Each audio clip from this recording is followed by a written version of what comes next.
Shalom, shalom, family. This is Yared Yao checking in. Excuse me, you guys. I just wanted to talk about one thing real quick. You guys, Israel is not in South Africa. Israel is not in South Africa. Israel is not in Central Africa. Israel is not in West Africa. Israel is in Northeast Africa. Israel is exactly where it sits on the map today. There is no evidence for the contrary. Israel is where it is. And this is how we know. There are lots of reasons why we know, but this is one reason. Really, really quick, really, really simple. Book of Daniel, chapter 8. Daniel talks about the goat that comes with the notable horn, right? And slays the ram, right? With the two horns, right? And forgive me if I'm getting the prophecy wrong. But the goat, his horn is broken off.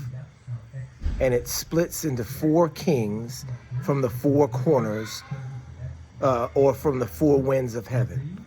That's north, south, east, and west. And so you see that goat was Alexander the Great, right? We know that goat as Alexander the Great. That's the fulfillment of that prophecy. This is well known. So the four horns that rose up, the four kings that rose up in his place, those four kings were the kings, the four generals that rose up after Alexander the Great died. And they rose up in different lands. They rose up in the east, they rose up in the west, and they rose up in the north and the south, to the four winds, right? Exactly as the Bible says. So one kingdom was in the Greek kingdoms, the other was in the Persian, another was in Egypt, and the last was in Syria, the Seleucids and the Ptolemies.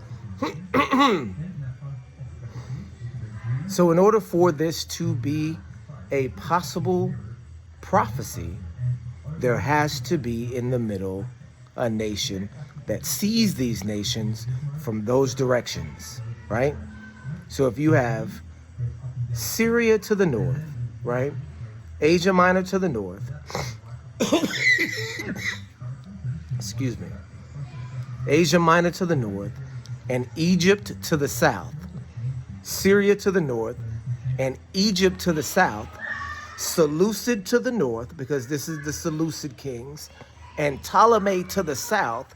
This is the Greco-Egyptian kings of the Ptolemaic kingdom, P-T-O-L-E-M,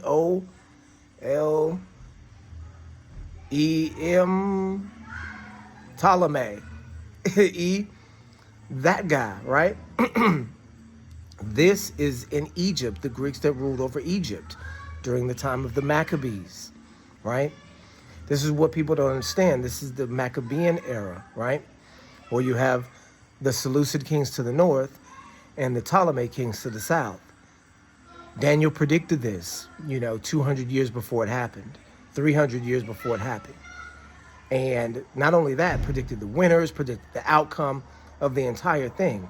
He goes through a king of the north and a queen of the south, a king of the south, but also a queen of the south, Cleopatra, a whole storyline of what's going to happen, and it happened, right? And so we know, and we're not discussing the prophecy here at this time. We're discussing the geography that the prophecy entails, right? And so the only way that prophecy even is a true prophecy is if Israel is where it is, right? Between Syria and Egypt, right? There's no other way that could be possible. You don't have that in South Africa. You don't have None of that topography. You don't have any of that. You don't have Rome to the west. You don't have Persia to the east, which are the other two legs of the prophecy. You don't have the little horn, which is another part of the prophecy, rising up from that kingdom of the north and being defeated, which happened, right? You don't have a rededication of the temple, all of that. This is Daniel chapter 8. This is why Israel is where we know Israel to be today. That's how we know. So, not to just, say, okay, well, we just want to just get down on anybody that believes this way. But the thing is, we